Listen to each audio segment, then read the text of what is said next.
باقی ہمارے نزدیک تو نبی الاسلام نے ایک نماز کیا ایک رکعت بھی بغیر رفع الیدین کے نہیں پڑھی. اس کے اوپر آپ میری ویڈیو دیکھ لیں. یہ اجمیوں کی بدعت ہے جو داخل ہوئی ہے. نبی الاسلام اور ان کے صحابہ سے رفع الیدین کا چھوڑنا ثابت نہیں ہے. یہ سارا کام تابعین کے دور میں آ کے خراب ہوا, اور وہ بھی منسوخیت کی بنیاد پہ نہیں ہوا تھا, سستی کی بنیاد پہ. جز رفع الیدین میں امام بخاری نے نہیں لیا کہ عبداللہ بن عمر ایسے نمازیوں کو کنکریاں مارتے تھے جو رفع الیدین چھوڑ دیتے تھے, کہ بھئی خیر ہے.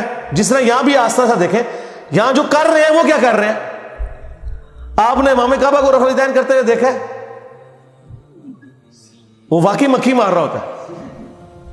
یہاں پہ بھی جو 1965 ماڈل اہل حدیث ہیں ان کا آپ رفع الیدین دیکھیں, تنگ آئے ہوئے ہیں رفع الیدین سے.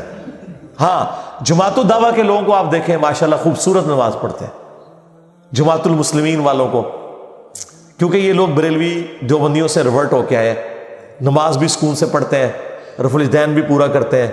ٹھیک ہے, ہمارے اسٹوڈنٹس کو آپ دیکھیں, رفع الیدین آپ کو نظر آئے گا نماز کا حسن ہے. یہ اس لیے تو نہیں ایسے کر کے آپ نے چلے جانا ہے. ٹھیک ہے, رفع الیدین پورا ایک طریقے سے کرنا ہے آپ نے. تو الحمدللہ اب لوگوں میں تھوڑی ایجوکیشن آ رہی ہے, تو یہ والا معاملہ بھی نہیں ہونا چاہیے کہ رفع الیدین ایسے طریقے سے کیا جائے کہ دیکھنے والے متنفر ہو رہے ہوں. تو جز رفع الیدین میں امام بخاری کا یہ لکھنا اس بات کا ثبوت ہے کہ لوگوں نے سستی کی وجہ سے چھوڑ دیا. آج اس دور میں کئی کام چھوٹ گئے. علماء عرب کو دیکھیں, مفتی اعظم سعودیہ بن باز جب سے سعودی حکومت بنی اس وقت سے لے کے 1999 تک اپنی وفات تک 66 ایئرز تک 66 سال تک وہ بندہ سعودیہ کے ٹاپ مفتیوں میں رہا ہے. مفتی اعظم نماز کی کتاب لکھی اور اس میں لکھا کہ جلسہ استراحت کرنا سنت ہے, پہلی رکعت میں اور تیسری رکعت میں بیٹھ کے اٹھنا. حنفی تو ڈائریکٹ اٹھتے ہیں, لکھا ہوا ہے. لیکن امام کعبہ دیکھیں وہ اس سنت کو عمل نہیں کرتا, وہ ڈائریکٹ کھڑے ہوتے ہیں پہلی رکعت سے. ان کا اپنا مفتی اعظم لکھ کے گیا ہے, یہ سنت ہمارے سامنے انہوں نے چھوڑ دی. رکوع کے بعد ہاتھ باندھنا شروع کر دیا.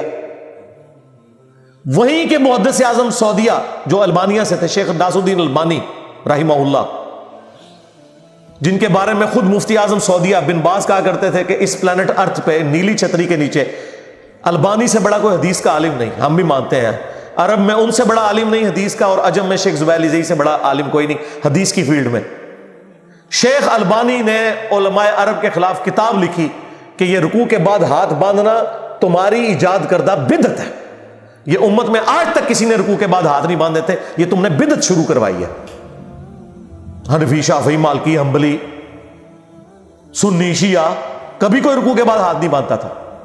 لیکن آج جائیں آپ, ایون وہاں کوئی عجمرہ کر کے آ جائے نا اہل حدیث بیچارہ, وہ بھی یہاں دیکھا دیکھی وہ ہاتھ باندھنے شروع کر دیتا ہے.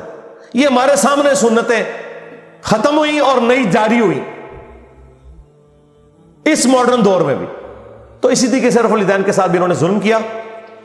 لیکن اس زمانے میں بھی لوگ موجود تھے. امام بخاری نے پوری کتاب لکھ دی, جس طرح آج البانی نے سعودی عرب میں ہوتے ہوئے عرب کے علماء کے خلاف کتاب لکھ دی کہ یہ علماء نجد کی بدعت ہے رکوع کے بعد ہاتھ باندھنا.